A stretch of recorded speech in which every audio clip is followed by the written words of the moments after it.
అన్నా కొంచెం బండి అయిపోయింది, పెట్రోల్ బంక్ దగ్గర లిఫ్ట్ అన్నా, నేను డ్రైవ్ చేస్తా, కూర్చోన్నా. తమ్ముడు కొంచెం ముందున ఐటమ్స్ ఉన్నాయి కానీ కొంచెం వెనక్కిస్తే పట్టుకుంటా, అంటే అవి కొంచెం ఇంపార్టెంట్. ఏంటన్నా ఇది, బట్టలు వేసుకోవడానికి?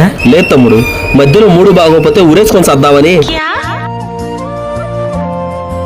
ఇదేనికన్నా కూరగాయలు కోసుకోవడానికి? కాదు తమ్ముడు, తాడు తెగి ఉరి ఫెయిల్ అయితే చాకుతో కోసుకొని సర్దామని. ఏంటి పెద్ద సైకోలో ఉన్నాడు? ఏంటన్నా ఇది, గోరింటాక? కాదు తమ్ముడు, చాకు ఫెయిల్ అయినా గానీ గన్నేరాకు తిని సర్దామని. మేక? ఇదేనికన్నా? అంటే ఇవన్నీ ఫెయిల్ అయినాయి అనుకో, తుప్పు పట్టిన మేక కదా, ఇలా పొడుచుకుంటే అలా సెప్టికేసి వస్తామని. అమ్మ బాబాయ్, ఒక్కసారి బండి దిగన్నా, ఒక్కసారి చేద్దామని వెళ్తున్నాడు, నాకెందుకు లిఫ్ట్ ఇచ్చి చేస్తున్నావురా? అంటే నేను పోయిన విషయం మా ఇంట్లో ఎవడో ఒకటి చెప్పాలిగా, అందుకని. మీ దుంపల్లో మీరెక్కడ తయారయ్యారా బాబు?